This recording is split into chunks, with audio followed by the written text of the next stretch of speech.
অশান্ত মরুভূমির আকাশের নিচে যেখানে তারার চাদর বিছানো, সেখানে সালেম বিন জাবের তার জরাজীর্ণ মাটির বাড়ির সামনে বসেছিলেন। তার চোখে বহু বছরের দুঃখ ও হতাশার ছাপ ছিল। বাতাস বালির রাস্তা কাঁপিয়ে এক ধরনের গোঙানির শব্দ সৃষ্টি করছিল, যেন তার নিঃসঙ্গতার বেদনাকে সহমর্মিতা জানাচ্ছিল। তার মনে পড়ছিল লায়লার কথা, তার স্ত্রী, যে তাকে ছেড়ে চলে গিয়েছিল কয়েক সপ্তাহ আগে। তার কণ্ঠস্বর তখনও তার কানে বাজছিল। আমি এমন গরিব মানুষকে চাই না যার কিছু নেই। আমি এর চেয়ে ভালো জীবন পাবার যোগ্য, আর তোমার কাছে তো শুধু মিথ্যে স্বপ্নই আছে। তার কথাগুলো তরবারির মতো বুকে আঘাত করছিল, আর প্রত্যুত্তরে তিনি কেবল গভীর নীরবতা খুঁজে পেয়েছিলেন। সে চলে যাবার পর সালেম একা হয়ে গিয়েছিল। স্ত্রী নেই, সন্তান নেই, এমনকি সান্ত্বনা দেওয়ার মতো কোনো প্রতিবেশীও নেই। যখন তিনি গভীর চিন্তায় ডুবেছিলেন, তখন অন্ধকারে একটি দুর্বল কণ্ঠস্বর শুনতে পেলেন, একটি করুণ মিউ শব্দ যা নিস্তব্ধতাকে ভেঙে দিচ্ছিল। তিনি মাথা তুললেন এবং শব্দ অনুসরণ করে দেখলেন যে একটি রোগা বিড়াল তার দরজার কাছে গুটিসুটি মেরে আছে। তার লোম ছিল নোনরা এবং চোখ জোড়া নীরব প্রত্যাশায় জ্বলছিল। সালেম ধীরে ধীরে তার দিকে এগিয়ে গেলেন। অন্যান্য বিড়ালের মতো এটি পালায়নি, বরং তার দিকে দীর্ঘক্ষণ তাকিয়ে রইল, যেন সে তাকে অনেক আগে থেকেই চেনে। সালেম দীর্ঘশ্বাস ফেলে তার ছেঁড়া পকেটে হাত দিলেন, কিন্তু পেলেন কেবল একটি শুকনো রুটির টুকরো, যা তিনি নিজেই রাতের খাবার হিসেবে খেতে চেয়েছিলেন। তিনি রুটিটির দিকে তাকালেন, তারপর বিড়ালটির দিকে, এবং নীরবে তার হৃদয় বিগলিত হল। তিনি মনে মনে ভাবলেন, আরেক রাত না হয় আমি না খেয়েই রইলাম, কিন্তু এ হয়তো কয়েকদিন ধরে খাবারের স্বাদ পায়নি। তিনি হাত বাড়িয়ে রুটির টুকরাটি তার সামনে রাখলেন। বিড়ালটি কয়েক মুহূর্ত তার দিকে তাকালো, তারপর হালকাভাবে এগিয়ে এলো এবং যেন ক্ষুধায় মরতে থাকা কোনো প্রাণী ঠিক সেভাবে আগ্রহের সাথে খেল। সালেম তিক্ত হাসি ছাড়া আর কিছু করতে পারলেন না। তিনি বললেন, তুমি খাও, ক্ষুধা তো অনেক দিন ধরেই আমার বন্ধু।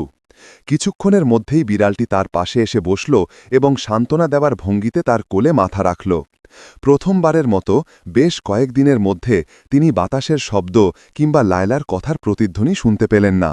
তার মনে হল না যে তিনি একা। হয়তো সালেম জানতেও পারেনি যে এই মুহূর্তটি ছিল একটি গল্পের শুরু, যা চিরতরে তার ভাগ্য বদলে দেবে।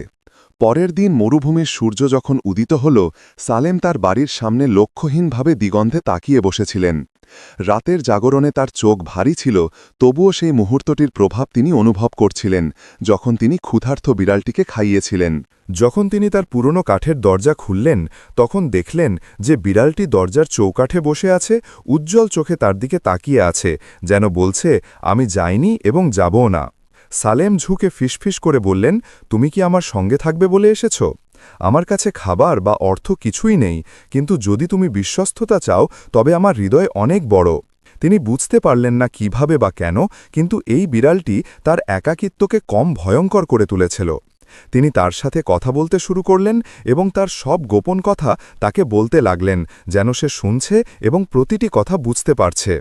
প্রতিবার কথা বলার সময় বিড়ালটি তার মাথা তুলত এবং লেজ নাড়াত, আর তিনি অনুভব করতেন তাদের মধ্যে একটি রহস্যময় বন্ধন তৈরি হচ্ছে। পরবর্তী রাতগুলোতে বিড়ালটি সব জায়গায় তার সঙ্গী হতো। যদি তিনি বাজারে যেতেন, সেও তার পিছু নিত এবং দরজার কাছে বসে অপেক্ষা করত। আর যখন তিনি বাড়ি ফিরতেন, সে তার আগে আসত এবং চৌকাঠে তার নির্দিষ্ট জায়গায় বসত। গ্রামের লোকেরা তাদের দিকে অবাক হয়ে তাকাত। কেউ কেউ বলতো, সালেম একাকিত্বে পাগল হয়ে গেছে, সে একটি বিড়ালকে মানুষের মতো কথা বলছে। অন্যরা ঠাট্টা করে বলতো, তার সান্ত্বনা দেওয়ার জন্য কেবল এই প্রাণীটিই বাকি আছে। কিন্তু সালেম তাদের কথায় কান দেননি, তিনি তার সঙ্গেই হারানো সবকিছুর প্রতিস্থাপন খুঁজে পাচ্ছিলেন। এক রাতে সালেম তার বাড়ির সামনে বসে আকাশের দিকে তাকিয়েছিলেন। বিড়ালটি তার উরুতে মাথা রাখল। তিনি দীর্ঘশ্বাস ফেলে তাকে বললেন, জানো, আমার ছোট বন্ধু, আমি ভাবতাম যে আমি জীবিত থেকেও মৃত, কিন্তু তুমি আমার হৃৎস্পন্দন ফিরিয়ে এনেছ। আমি জানি না কিভাবে, কিন্তু তোমার মধ্যে এমন কিছু আছে যা আমি জানি না। তখন বিড়ালটি মাথা তুলল এবং দীর্ঘ সময় ধরে তার চোখের দিকে তাকিয়ে রইল, যেন তাকে একটিমাত্র দৃষ্টিতে উত্তর দিচ্ছে, যা কোনো মানুষের পক্ষে বোঝা সম্ভব নয়। তবুও তিনি অনুভব করলেন যে তিনি তাকে বুঝতে পেরেছেন। পরের দিন সকালে সালেম যখন তার জন্য রোজগার রুটির টুকরো প্রস্তুত করছিলেন, তখন বিড়ালটি সতেজভাবে একটি পাশের রাস্তার দিকে দৌড়ে গেল এবং তার দিকে ফিরে তাকালো, যেন তাকে অনুসরণ করতে বলছে। তিনি কিছুটা দ্বিধা করলেন, তারপর তার পিছু নিলেন। এটি গ্রামের সরু গলিগুলো দিয়ে দ্রুত হাঁটছিল যতক্ষণ না একটি পুরনো ফাটল ধরা প্রাচীরের পাশে পৌঁছাল। সেখানে থেমে সে জোরে মিউ ডাক ছাড়ল। সালেম ঝুঁকে তার পিঠ বেঁকিয়ে নিচে তাকালেন এবং বালির নিচে কিছু একটা চিকচিক করতে দেখলেন। তিনি হাত বাড়িয়ে বালি সরাতেই পেলেন একটি পুরনো সোনার মুদ্রা, যা বহু বছরের ধুলোয় ঢাকা ছিল। তিনি তার জায়গায় জমে গেলেন এবং পাশে বসে থাকা বিড়ালটির দিকে তাকালেন, যা সন্তুষ্টিতে লেজ নাড়াচ্ছিল। তিনি ফিসফিস করে বললেন, তুমি কে? শুধুই একটা বিড়াল, নাকি ঈশ্বর আমাকে পাঠানো একটি উপহার? সালেম বুঝতে পারেননি যে এই আবিষ্কার কেবল একটি ছোট দরজা, যা তার কল্পনার চেয়েও বিস্ময়কর ভাগ্যের দিকে খুলে যাবে। বিড়ালটি সালেমের জীবনে আসার পর কয়েকদিন কেটে গেল, আর যে একাকিত্ব তাকে গ্রাস করেছিল তা ধীরে ধীরে মুছে যেতে শুরু করল। তিনি বাজারে যেতে শুরু করলেন এবং কিছুটা স্বস্তি অনুভব করলেন। বিড়ালটি একটি বিশ্বস্ত ছায়ার মতো তার পিছু নিত, আর যখন তিনি চত্বরে বসে ব্যবসায়ীদের সাথে কথা বলতেন, সে তার পায়ের চারপাশে জড়িয়ে থাকত এবং তীক্ষ্ণ দৃষ্টিতে লোকদের দেখত, যেন তাকে রক্ষা করছে। কিন্তু গ্রামের লোকেরা তাকে শান্তিতে থাকতে দিল না। একদিন তিনি যখন বিড়ালটিকে নিয়ে গলি দিয়ে হাঁটছিলেন, তখন পিছন থেকে হাসির শব্দ শুনতে পেলেন। দেখো, এই সেই সালেম যাকে তার স্ত্রী ছেড়ে চলে গেছে। তার কাছে কেবল তার বিড়ালটিই আছে, একজন বলল। অন্যজন আরও জোরে বলল, আমি বাজি ধরতে পারি যে সে মানুষের মতো তার সাথে কথা বলে। হয়তো একাকিত্বে সে পাগল হয়ে গেছে। সালেম থামলেন এবং তাদের দিকে তাকালেন। তিনি উত্তর দিতে চেয়েছিলেন, কিন্তু নীরব থাকাই শ্রেয় মনে করলেন। তিনি বিড়ালটির মাথায় হাত রাখলেন এবং আলতো করে আদর করলেন। তারপর নিচু স্বরে নিজেকে বললেন, তারা যেমন খুশি ঠাট্টা করুক, আমি তো পৃথিবীতে কেবল শান্তিই দেখি। সেই সন্ধ্যায় তিনি তার বাড়ির সামনে বসে বিড়ালটির দিকে তাকিয়ে বললেন, তারা আমাকে নিয়ে হাসে, কিন্তু তারা জানে না যে তুমিই একমাত্র যে আমাকে পাগলামি থেকে বাঁচিয়েছ। বিড়ালটি যেন তার কথা বুঝল। সে তার কোলে লাফিয়ে উঠল এবং লেজটি শান্তভাবে নাড়াতে লাগল, একটি সান্ত্বনামূলক মিউ শব্দ করল। পরের দিনগুলোতে গ্রামের লোকেদের ঠাট্টা আরও বেড়ে গেল। এমনকি কেউ কেউ তাকে অতিক্রম করার সময় ছোট পাথর ছুঁড়ে মারতে লাগল এবং বলতো, যাও বিড়ালের লোক। তা সত্ত্বেও সালেমের বিশ্বাস এতটুকুও টলেনি যে এই বিড়ালটি তার জীবনে একটি নিছক কাকতালীয় ঘটনা নয়। তিনি অনুভব করতেন যে এটি তাকে জীবনের অনুভূতি ফিরিয়ে দিচ্ছে। আর যখনই তিনি তার উজ্জ্বল চোখের দিকে তাকাতেন, তখনই একটি অদৃশ্য শক্তি তাকে সান্ত্বনা দিত এবং অদ্ভুত সাহস যোগাত। এক রাতে যখন তিনি তার সামান্য জিনিসপত্র গোছাচ্ছিলেন, তখন দরজায় একটি মৃদু টোকা শুনতে পেলেন। তিনি দরজা খুলতেই দেখলেন যে বিড়ালটি তার পায়ের কাছে একটি ছোট জিনিস ফেলে দিয়েছে। তিনি ঝুঁকে সেটা হাতে নিলেন। এটি ছিল একটি পুরনো হাড়, যা মাটির অবশিষ্টাংশে ঢাকা এবং তার ওপরে একটি অদ্ভুত খোদাই করা ছিল। তিনি সেখানেই জমে গেলেন এবং দুই হাতে হাড়টি তুলে ধরে দেখতে লাগলেন। এটা গ্রামের লোকেদের পরিচিত কোনো কিছুর মতো ছিল না। তিনি ফিসফিস করে বললেন, নিশ্চয়ই তোমার পিছনে কিছু রহস্য আছে, হে অদ্ভুত প্রাণী। হাড়টি হাতে নিয়ে উল্টাতে গিয়ে তিনি অনুভব করলেন যে কোনো কিছু তাকে এমন এক পথে টেনে নিয়ে যাচ্ছে যার শেষ তিনি জানেন না। আর এখানেই শুরু হলো সেই রহস্যের প্রথম ঝলক, যা চিরতরে তার জীবন বদলে দেবে। সেই রাতে সালেম ঘুমালেন না। তিনি বসে তার হাতে পুরনো হাড়টি ঘোরাচ্ছিলেন। এর অদ্ভুত খোদাইটিতে সূর্যের দিকে হাত বাড়ানো একটি বিড়ালের আদিম চিত্র দেখা যাচ্ছিল। তার শরীরে শিহরণ জাগল। তারপর তিনি তার পাশে বসে থাকা বিড়ালটির দিকে তাকালেন, যার চোখ অন্ধকারে জ্বলজ্বল করছিল। তিনি ফিসফিস করে তাকে বললেন, কে এটা এনেছে, আর তুমি চাও আমি এটা নিয়ে কি করি? সে যেন তার কথা বুঝতে পারল। বিড়ালটি চটজলদি উঠে দরজার দিকে গেল, তারপর তার দিকে তাকাল এবং এমনভাবে মিউ শব্দ করল যা বাতাসে প্রতিধ্বনিত হচ্ছিল, যেন তাকে অনুসরণ করার স্পষ্ট আদেশ দিচ্ছে। সালেম তার পুরনো আলখাল্লা পরলেন এবং তার তেলের বাতিটি নিলেন। তারপর রাতের অন্ধকারে তার পিছনে বেরোলেন। সেই রাতে চাঁদ বালিকে আলোকিত করে তুলছিল, যা দিগন্ত পর্যন্ত প্রসারিত রূপালী সমুদ্রের মতো দেখাচ্ছিল। বিড়ালটি তার সামনে পা ফেলে হাঁটতে লাগল এবং মাঝে মাঝে ফিরে তাকাচ্ছিল, নিশ্চিত হওয়ার জন্য যে তিনি তাকে অনুসরণ করছেন। মরুভূমিতে 1 ঘন্টা হাঁটার পর তারা একটি অদ্ভুত জায়গায় পৌঁছাল, একটি বিশাল পাথরের প্রাচীর যা একাকী দাঁড়িয়েছিল, যেন এক প্রাচীন রহস্যের নীরব সাক্ষী। বিড়ালটি প্রাচীরের একটি ছোট ফাটলের সামনে দাঁড়াল এবং জোরে মিউ ডাক ছাড়ল। সালেম ঝুঁকে পড়লেন এবং হাত দিয়ে মাটি সরাতে শুরু করলেন, যতক্ষণ না তিনি একটি ছোট কাঠের সিন্দুক উন্মোচন করলেন, যার কিছুটা মাটির নিচে চাপা ছিল। এটা খুব পুরনো ছিল। তিনি ধীরে ধীরে এটা খুললেন আর দেখলেন আগেরটির চেয়েও বড় এক টুকরো সোনা এবং একটি ব্রেসলেট, যার ওপর হাড়ের খোদাইয়ের মতো অদ্ভুত প্রতীক আঁকা ছিল। সালেম দম আটকে এক ধাপ পিছিয়ে গেলেন, তারপর তার পাশে বসে সন্তুষ্টিতে লেজ নাড়ানো বিড়ালটির দিকে তাকালেন। তিনি ফিসফিস করে বললেন, তুমি কি কেবলই এক গোপন আশীর্বাদ যা ঈশ্বর আমার জন্য পাঠিয়েছেন? তিনি ছোট ধনটি নিলেন এবং দ্রুত তার গ্রামে ফিরে এলেন। ফেরার পথে তার হৃৎপিণ্ড জোরে জোরে ঢোলের মতো বাজছিল। তিনি আর সেই ভগ্ন হৃদয় মানুষটি ছিলেন না যিনি একাকী কাঁদতেন, বরং তিনি তার অন্ধকারে আশার এক ছোট্ট ঝলক অনুভব করতে শুরু করলেন। তবে তিনি বুঝতে পারছিলেন যে এটা কেবল শুরু, বিড়ালটি আরও বড় কিছু লুকিয়ে রেখেছে। যখন তিনি তার বাড়িতে পৌঁছালেন তখন সোনা তার সামনে রাখলেন এবং বিড়ালটিকে বললেন, যদি এর পিছনে আরও বড় কোনো উদ্দেশ্য থাকে তবে আমি শেষ পর্যন্ত তোমার অনুসরণ করতে প্রস্তুত। সেই মুহূর্তে বিড়ালটি একটি দীর্ঘ মিউ ডাক ছাড়ল, যেন প্রতিশ্রুতি দিচ্ছে যে যা আসছে তা সব কিছু বদলে দেবে। সোনার আবিষ্কারের পর কয়েকদিন কেটে গেল। সালেম বিচক্ষণতা ও সতর্কতার সাথে এর ছোট ছোট অংশ বিক্রি করতে শুরু করলেন। যা পেলেন তা দিয়ে তিনি তার ক্ষুধা নিবারণ করলেন এবং তার বাড়ির ফাটল ধরা দেয়ালগুলো মেরামত করলেন। তিনি আর সেই দুঃখী মানুষটি রইলেন না যাকে গ্রামের লোকেরা ঠাট্টা করত, বরং লোকেরা এখন তার দিকে বিভ্রান্তি ও সন্দেহের চোখে তাকাত। একদিন যখন তিনি বাজার থেকে কিছু খেজুর কিনছিলেন তখন তার কাছে এক বৃদ্ধ শেখ এলেন। তার লম্বা সাদা দাড়ি এবং উজ্জ্বল চোখ ছিল, যা যেন মনের কথা পড়তে পারত। বিড়ালটি সালেমের কাঁধে বসে সতর্কতার সাথে শেখের দিকে তাকিয়েছিল। শেখ শান্ত স্বরে বললেন, অসাধারণ বিড়াল সালেম। সালেম সেখানেই জমে গেলেন এবং অবাক হলেন যে শেখ তার নাম জানেন, যদিও তিনি তাকে আগে কখনো দেখেননি। তিনি সন্দেহভরে জিজ্ঞাসা করলেন, আপনি এর সম্পর্কে কি জানেন? শেখের ঠোঁটে হাসি ফুটল। তিনি বললেন, আমরা যা চোখে দেখি তার সবটুকু বোঝার মতো নয়। এমন কিছু প্রাণী আছে যাদের কাজ হল ক্লান্ত পথচারীদের তাদের পথে পথ দেখানো। তোমার খুঁজে পাওয়া হাড় আর তার উপর খোদাই করা নকশার কথা মনে আছে? সালেমের চোখ বিস্ময়ে বড় হয়ে গেল। তিনি দ্বিধাগ্রস্ত কণ্ঠে উত্তর দিলেন, আপনি হাড়ের কথা কিভাবে জানলেন? শেখ হালকা হাসলেন এবং বললেন, কারণ আমি এটা আগে দেখেছি।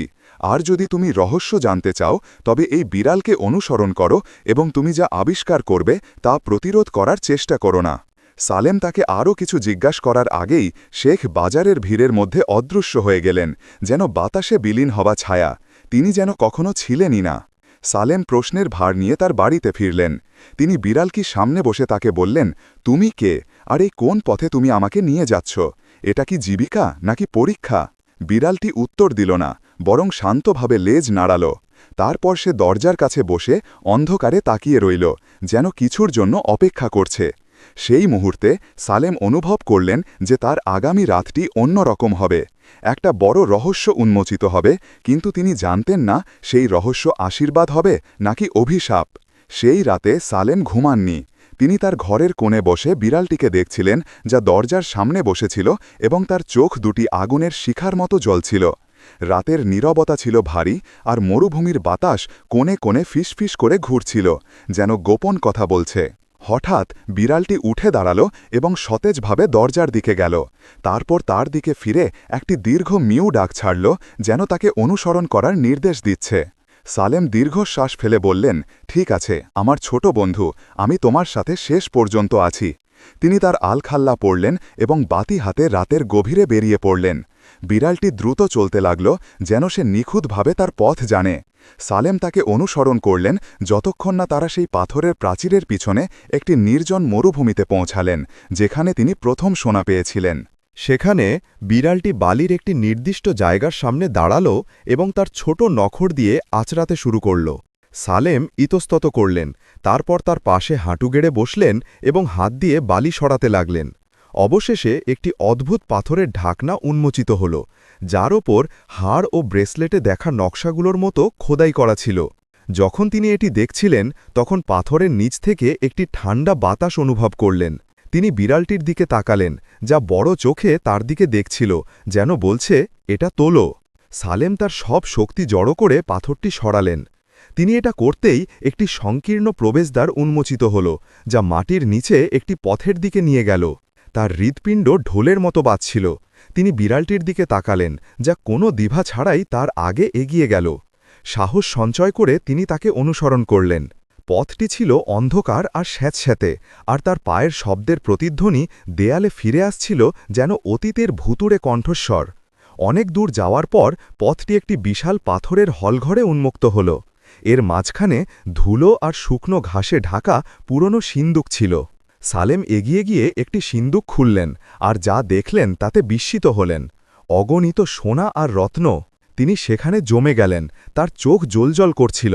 তারপর তিনি ঝুঁকে বিড়ালটিকে তার বুকে জড়িয়ে ধরে বললেন, তুমি কোনো সাধারণ বিড়াল নও, তুমি আমার মতো মানুষের জন্য ঈশ্বর প্রেরিত এক আশীর্বাদ। কিন্তু যখন তিনি নিজেকে সামলাতে চেষ্টা করছিলেন, তখন হলঘরের দেয়াল থেকে একটি ক্ষীণ কণ্ঠস্বর শুনতে পেলেন।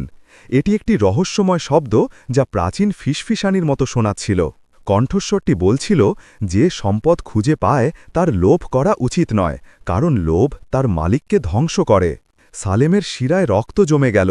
তিনি আতঙ্কিত হয়ে চারপাশে তাকালেন, কিন্তু স্থিরভাবে তার দিকে তাকিয়ে থাকা বিড়ালটি ছাড়া আর কিছু দেখতে পেলেন না, যেন সে তাকে সতর্ক করছে। সালেম সোনা ও রত্নের মাঝে দাঁড়িয়ে রইলেন, তার হাত কাঁপছিল। সেই ফিসফিসানির প্রতিধ্বনি তার কানে বাজছিল, যেন সময়ের গভীর থেকে আসা এক প্রাচীন শব্দ। তিনি বিড়ালটির দিকে ফিরে কাঁপানো গলায় বললেন, কি হচ্ছে? এটা কি সত্যি নাকি আমি স্বপ্ন দেখছি? হঠাৎ বিড়ালটি হলঘরের মাঝখানে গেল এবং সবচেয়ে বড় সোনার সিন্দুকটির সামনে বসল। এটি অসাধারণ গভীর দৃষ্টিতে সিন্দুকটির দিকে তাকাল, তারপর একটি দীর্ঘ মিউ ডাক ছাড়ল। হঠাৎ দেয়াল কেঁপে উঠল এবং পাথরের মধ্যে একটি গোপন ফাটল খুলে গেল। সালেম সাবধানে এগিয়ে গেলেন এবং দেখলেন যে সেখানে একটি পুরনো স্ক্রোল রয়েছে, যা এক প্রাচীন দরিদ্র মানুষের গল্প বলছে এবং একটি বিড়াল তাকে লুকানো সম্পদের পথ দেখিয়েছিল। স্ক্রোলটিতে বড় অক্ষরে লেখা শেষ বাক্যটি ছিল, সম্পদ কেবল সোনা নয়, এটি এমন একটি হৃদয় যা পরিবর্তিত হয়। সালেম সেখানেই স্থির হয়ে গেলেন এবং এক অদ্ভুত শিহরণ তার শরীরে বয়ে গেল। তিনি বিড়ালটির দিকে তাকালেন, যা তাকে স্বস্তি দেওয়ার ভঙ্গিতে তার পায়ে তার মাথা ঘষছিল। সালেম বুঝতে পারলেন যে এর অর্থ সোনার চেয়েও গভীর। এই বিড়ালটি ছিল একটি উপহার, কেবল তার পকেটকে সমৃদ্ধ করার জন্য নয়, বরং তার হৃদয়কে সমৃদ্ধ করার জন্য, এবং তার স্ত্রীর বিশ্বাসঘাতকতা এবং মানুষের ঠাট্টার পরে যে বিশ্বাস তিনি হারিয়েছিলেন তা ফিরিয়ে দেওয়ার জন্য। যখন তিনি এটি হজম করছিলেন, তখন তিনি তার পিছনে অন্য একটি কণ্ঠস্বর শুনতে পেলেন। তিনি ঘুরে দেখলেন সেই বৃদ্ধ শেখ হলঘরের প্রবেশদ্বারে দাঁড়িয়ে আছেন। তিনি ভারী কণ্ঠে বললেন, এখন দেখলে, বিড়ালটি কেবল একটি চাবি ছিল, আর তুমি সেই দরজা যা খোলা উচিত ছিল। সালেম বিস্ময় তাকে জিজ্ঞেস করলেন, কেন আমি সবার মাঝে? শেখের হাসি ফুটল। তিনি বললেন, কারণ ভগ্ন হৃদয়গুলোই করুণার কাছাকাছি থাকে, আর ঈশ্বর যখন কাউকে উপরে তুলতে চান, তখন তিনি তাকে একটি ছোট পথপ্রদর্শক পাঠান, যে তাকে জীবনের অর্থ মনে করিয়ে দেয়। সালেম অনুভব করলেন যে তার গাল বেয়ে অশ্রু গড়িয়ে পড়ছে। তিনি বিড়ালটির দিকে তাকালেন এবং বললেন, তুমি কেবল একটি প্রাণী নও, তুমি একটি আশীর্বাদ যা আমাকে আমার নিজের কাছে ফিরিয়ে এনেছে। সেই মুহূর্তে তিনি অনুভব করলেন যে তার জীবন আর কখনো আগের মতো হবে না। সালেম সেই পথ থেকে ফিরে এলেন। তার হৃৎপিণ্ড জোরে জোরে ধড়ফড় করছিল। তার ঝুলিতে কিছু সোনা ছিল, কিন্তু তার সাথে ছিল আরও বড় কিছু, একটি নতুন বিশ্বাস এবং এমন এক শক্তি যা তিনি বহু বছর ধরে নিজের মধ্যে অনুভব করেননি। তিনি তার বাড়িতে পৌঁছে বিড়ালটির সামনে দাঁড়ালেন এবং বললেন, আজ থেকে আমি আর সেই পরাজিত মানুষটি থাকব না। বিড়ালটি একটি হালকা মিউ শব্দ করল, যেন একটি পবিত্র প্রতিশ্রুতির প্রতিধ্বনি। পরবর্তী দিনগুলোতে সালেম বিচক্ষণতার সাথে তার প্রাপ্ত সম্পদ ব্যবহার করতে শুরু করলেন। তিনি লোভীদের মতো আনন্দ বা বিলাসের জন্য সোনা খরচ করলেন না, বরং তিনি তার বাড়ি মেরামত করতে শুরু করলেন এবং তারপর কিছু দরিদ্র প্রতিবেশীকে সাহায্য করলেন। তার প্রতিটি পদক্ষেপে তিনি বিড়ালটির চোখে সন্তুষ্টি ও অনুমোদনের দৃষ্টি দেখতে পেতেন, যেন সে দেখছে যে তিনি সঠিক পথে আছেন কিনা। সালেমের খবর গ্রামে ছড়িয়ে পড়ল। লোকেরা এই লোকটিকে দেখে অবাক হল, যার ভাগ্য হঠাৎ বদলে গেল। তিনি আর সেই দরিদ্র, দ্বিধাগ্রস্ত, ভগ্ন হৃদয় মানুষটি ছিলেন না, বরং তিনি এখন মর্যাদা, শক্তি এবং দয়ালু হৃদয়ের একজন মানুষ। একদিন যখন তিনি বাজার দিয়ে যাচ্ছিলেন, তখন তার প্রাক্তন স্ত্রীর সাথে দেখা হল, যে তাকে আগে ছেড়ে চলে গিয়েছিল। সে অনুতপ্ত ছিল এবং তার মুখ অনুশোচনায় ভরা ছিল। সে তার সামনে দাঁড়িয়ে বলল, সালেম, আমি তোমার প্রতি ভুল করেছি। সালেম শান্ত দৃষ্টিতে তার দিকে তাকালেন এবং বললেন, ঠিক আছে, সেই ভুল না হলে আজ আমি যা তা হতে পারতাম না। তিনি তাকে ছেড়ে চলে গেলেন আর অনুভব করলেন যে তার হৃদয়ে আর কোনো ক্ষোভ নেই। প্রতিবার যখন তিনি বাড়িতে ফিরতেন, বিড়ালটি দরজার কাছে তার জন্য অপেক্ষা করত, যেন এই বিশাল আশীর্বাদের রক্ষক। তা সত্ত্বেও বৃদ্ধ শেখ মাঝে মাঝে তার সাথে দেখা করতেন এবং সব সময় তাকে তার কথাগুলো মনে করিয়ে দিতেন। সালেম, রহস্যটি গোপন রেখো। যে তোমাকে পথ দেখানোর জন্য বিড়াল পাঠিয়েছে, সে তোমার অহংকার হলে আশীর্বাদ কেড়ে নিতেও সক্ষম। সালেম তখন বিনয়ের সাথে মাথা নত করতেন এবং প্রতি রাতে তাকে দেওয়া সব কিছুর জন্য ধন্যবাদ জানাতেন। কিন্তু যখন জীবন শান্তভাবে চলছিল, তখন সালেম একটি অদ্ভুত জিনিস লক্ষ্য করতে শুরু করলেন। বিড়ালটি কখনো কখনো দরজার সামনে বসে দীর্ঘ সময় ধরে মরুভূমির দিকে তাকিয়ে থাকত, যেন অন্য একটি দিন এবং একটি কঠিন যাত্রার জন্য অপেক্ষা করছে। এর পরে কয়েকদিন কেটে গেল, আর সালেমের জীবন দিন দিন পরিবর্তিত হতে থাকল। তার মুখ উজ্জ্বল হয়ে উঠল, যেন তার দুঃখগুলো করুণার জল দিয়ে ধুয়ে গেছে। গ্রাম আর তাকে পরাজিত দরিদ্র হিসেবে দেখত না, বরং এমন একজন মানুষ হিসেবে দেখত যে এক মর্যাদা, শক্তি এবং দয়ালু হৃদয়ের একজন মানুষ। এর পরে কয়েকদিন কেটে গেল, আর সালেমের জীবন দিন দিন পরিবর্তিত হতে থাকল। তার মুখ উজ্জ্বল হয়ে উঠল, যেন তার দুঃখগুলো করুণার জল দিয়ে ধুয়ে গেছে। গ্রাম আর তাকে পরাজিত দরিদ্র হিসেবে দেখত না, বরং এমন একজন মানুষ হিসেবে দেখত যে এক মহান ভাগ্যের দ্বার প্রান্তে দাঁড়িয়েছে। কিন্তু বিড়ালটি আর আগের মতো আচরণ করছিল না। এক চাঁদনি রাতে সালেম যখন তার বাড়ির সামনে বসেছিলেন, তখন বিড়ালটি এসে তার সামনে দাঁড়াল এবং এমন এক অদ্ভুত মিউ শব্দ করল যা তিনি আগে কখনো শুনেননি। তারপর সে মরুভূমির দিকে হাঁটতে শুরু করল এবং মাঝে মাঝে ঘিরে তার দিকে তাকাচ্ছিল, যেন তাকে অন্য একটি যাত্রার জন্য ডাকছে। সালেম কিছুটা দ্বিধা করলেন, কিন্তু তার ষষ্ঠ ইন্দ্রিয় ছিল আরও শক্তিশালী। তিনি তার বাতি নিলেন এবং তার পিছু নিলেন। এবার বাতাস জোরে বইছিল এবং তার কানে ফিসফিসানির মতো শব্দ করছিল। মনে হচ্ছিল পুরো মরুভূমি ডাকছে। তিনি হাঁটতে লাগলেন যতক্ষণ না এমন একটি জায়গায় পৌঁছালেন যা তিনি আগে কখনো দেখেননি। সেখানে একটি বিশাল শিলা ছিল, যার ওপর এমন প্রাচীন খোদাই করা ছিল যা কল্পনা করাও কঠিন। এর চূড়ায় একটি মুকুট পরা বিড়ালের প্রতীক ছিল, যেন সে সময়ের অধিপতি। বিড়ালটি শিলাটির সামনে দাঁড়াল এবং দীর্ঘ সময় ধরে তার দিকে তাকাল। তারপর সে বসল এবং অন্য একটি শব্দ করল, যা একটি আহ্বানের মতো ছিল। হঠাৎ বৃদ্ধ শেখ ছায়া থেকে আবির্ভূত হলেন, যেন বাতাসের পেট থেকে বেরিয়ে এসেছেন। তিনি গম্ভীর কণ্ঠে বললেন, হে সালেম, এটাই চূড়ান্ত পরীক্ষা। এখানে সেই সত্য প্রকাশিত হবে যা প্রমাণ করবে তুমি এই আশীর্বাদের যোগ্য মানুষ, নাকি তোমার পূর্বসূরিদের মতো তোমার স্মৃতিও মুছে যাবে।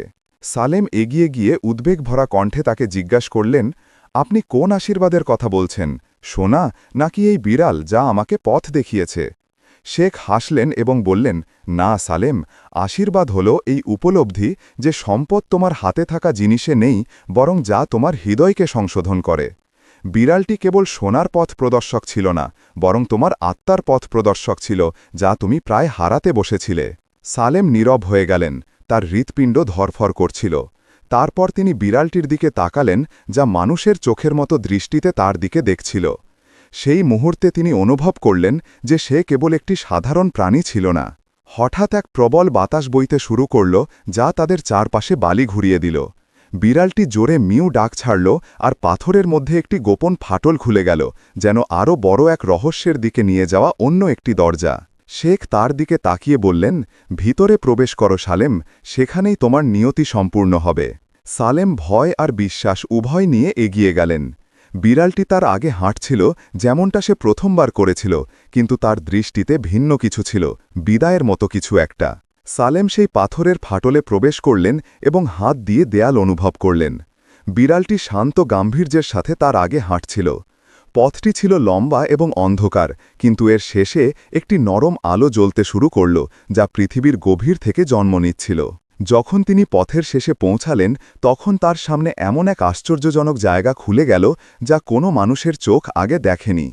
একটি গোপন উপত্যকা, যা উঁচু পাথরের দেয়াল দিয়ে ঘেরা, তার মেঝেতে সবুজ গাছপালা ছায়া দিচ্ছিল এবং এর মাঝখানে একটি নির্মল নদী প্রবাহিত হচ্ছিল। নদীর তীরে ছিল অগণিত সোনা আর রত্নের স্তূপ। সালেম হতবাক হয়ে দাঁড়িয়ে ফিসফিস করে বললেন, হে ঈশ্বর, এসব কি আমার জন্য? কিন্তু শেখের কণ্ঠস্বর তার পিছন থেকে ভারী এবং গম্ভীরভাবে এলো, না সালেম, এটা সেই মানুষের জন্য যে জানে যে মূল্য সোনাতে নয়, বরং একটি পবিত্র হৃদয় এবং উদার হাতে। সালেম বিড়ালটির দিকে তাকালেন, যা কাছাকাছি একটি পাথরের ওপর বসেছিল, আর তার চোখ এমনভাবে জ্বলছিল যেন তাকে বিদায় জানাচ্ছে। তিনি তার দিকে এগিয়ে গেলেন এবং ঝুঁকে তাকে তার বুকে জড়িয়ে ধরলেন। কিন্তু শেখ এগিয়ে এসে তার কাঁধে হাত রাখলেন এবং বললেন, বিদায়ের সময় হয়েছে সালেম। সালেম কেঁপে উঠলেন এবং অশ্রুসিক্ত চোখে শেখের দিকে তাকালেন। কিভাবে আমি তাকে বিদায় জানাব? সে আমার পথের আলো ছিল এবং আমার উত্থানের কারণ। শেখ হাসলেন এবং বললেন, তার বড় কাজের সমাপ্তি আসে বড় বিদায়ের মাধ্যমে। সে তোমার কাছে প্রেরিত হয়েছিল যাতে সে তোমাকে তোমার নিজের কাছে ফিরিয়ে নিয়ে যেতে পারে। এখন তার সময় এসেছে অন্য একজন মানুষের কাছে যাওয়ার, যার তার পথ নির্দেশের প্রয়োজন, যেমনটা তোমার ছিল। সালেম ঝুঁকে বিড়ালটির মাথায় চুম্বন করলেন। তিনি অশ্রুভরা কণ্ঠে বললেন, তোমাকে ধন্যবাদ আমার ছোট বন্ধু। তুমি কেবল একটি বিড়াল নও, তুমি করুণার নিদর্শন। এক আশ্চর্য মুহূর্তে বিড়ালটি একটি দীর্ঘ মিউ ডাক ছাড়ল। তারপর তার শরীর একটি নরম আলোয় জ্বলে উঠল এবং সে অদৃশ্য হয়ে গেল, যেন আলোর একটি কণা আকাশে ফিরে গেল। সালেম সেখানেই দাঁড়িয়ে রইলেন, তার চোখ জলে ভরা, কিন্তু তার হৃদয় ছিল শান্ত। এর পরে সালেম একজন নতুন মানুষ হয়ে তার গ্রামে ফিরে এলেন। তিনি দরিদ্রদের দান করতে এবং অভাবীদের সাহায্য করতে শুরু করলেন। যখনই তিনি মরুভূমির দিকে তাকাতেন, তখনই সেই বিড়ালটির কথা মনে পড়ত, যা তার জীবন চিরতরে বদলে দিয়েছিল। আর যখনই কেউ তাকে তার সম্পদ ও শক্তির রহস্য সম্পর্কে জিজ্ঞেস করত, তিনি সবসময় বলতেন, রহস্য শোনাতে নেই, বরং একটি ক্ষুধার্ত বিড়ালে, যা আমাকে শিখিয়েছিল যে যে দুর্বলদের যত্ন নেয়, ঈশ্বরও তার যত্ন নেন। এভাবেই সালেম গ্রামে একটি কিংবদন্তি হয়ে উঠলেন, একজন মানুষ যিনি দরিদ্র ও দুঃখী ছিলেন, কিন্তু একটি ক্ষুধার্ত বিড়াল তাকে জীবনে ফিরিয়ে এনেছিল এবং তাকে এমন একজন মানুষে পরিণত করেছিল যে পৃথিবীর অন্ধকারে আলোর মতো ছিল। এখানেই আমাদের আজকের গল্প শেষ হল। যদি আপনি এই গল্পটি উপভোগ করে থাকেন এবং এটি থেকে উপকৃত হয়ে থাকেন, তবে অনুগ্রহ করে এই ভিডিওতে একটি লাইক ও আমাদের ইসলামিক ভয়েস বাংলা চ্যানেলটিকে সাবস্ক্রাইব করে সমর্থন করতে ভুলবেন না, যাতে আপনি আরও অর্থপূর্ণ এবং উপভোগ্য গল্প পেতে পারেন। আপনাদের দেখার জন্য ধন্যবাদ এবং আমরা আশা করি পরের গল্পে আপনাদের সাথে আবার দেখা হবে, ইনশাআল্লাহ।